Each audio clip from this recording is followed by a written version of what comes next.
Hello，大家好。随着全球暖化的威胁越来越迫切，碳排放的管理变得前所未有的重要。大家应该经常听到碳费、碳税和碳权这些名词，但是真的清楚它们的差异吗？看完今天的影片，能让您在3分钟内完全掌握，不再混淆哦。那我们现在就开始吧。先来说说这3个概念有什么不同。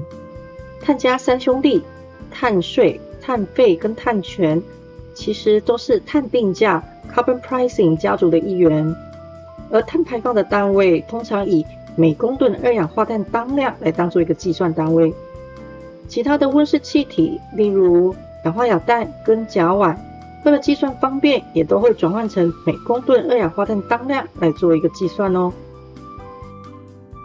我们先说说老大，碳税。因为碳税是目前国际上最普遍使用的减碳机制了，包括瑞典、加拿大、日本、新加坡等国都是课征碳税，由政府直接对每单位的一个碳排放来进行一个课税，目的是要增加排放的成本，从而鼓励大家减少碳排放量。税收的钱则用于包含社会福利、所得税减免、发展各项低碳基础建设等等，用途广泛。有别于各国多数是征收碳税，台湾目前采取的是第二种做法，也就是向特定对象收取碳费，做法上较为特立独行。碳税大部分是由财政机关征收，而碳费则是由环境部负责征收，收取的对象也有所不同。缴交碳费的对象以高碳排放量的产业企业大户为主，而收到的钱则专管专用于发展绿能低碳技术，补助产业的转型。而碳税征收的对象则较为广泛，从能源的生产商到一般的消费者都会受到影响。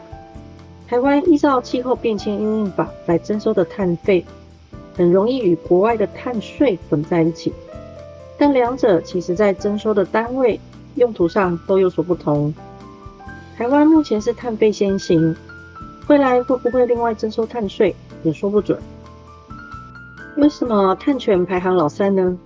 因为碳权来自于碳有价的这个概念，企业有多余的碳减量，还有碳权可以出售。碳权的来源可以分成2类，第一类是政府针对受管制的企业，例如工业或者发电业来进行总量的管制，减少的排放额度就是一个碳权。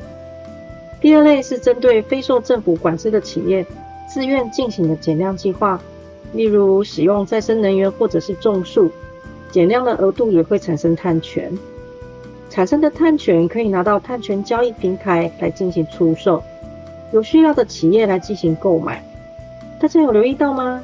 这里都只有提到企业哦，所以个人跟自然人是没有办法买卖碳权的呢。我们来补充一些碳权的小知识。碳权制度是由国际协议发展而来的，像是全球第一个碳交易市场欧盟排放交易系统 EU ETS 就是在2005年根据京都议定书建立的。简单来说，政府或其他的权威机构会设置碳排放量的总额上限，这个上限会随着时间慢慢的降低，帮助整体减少排放量。欧盟排放交易系统在2024年11月5号的碳权交易价格是每吨二氧化碳 64.3 欧元，折合新台币约2218元。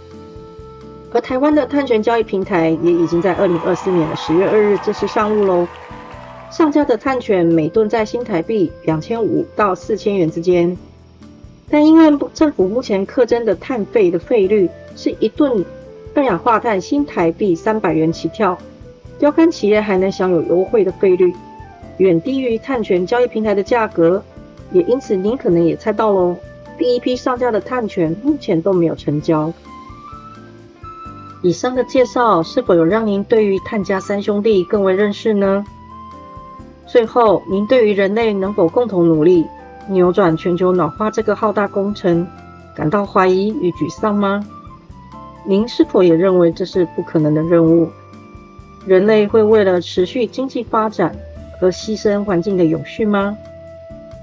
欢迎您留言说说您的看法。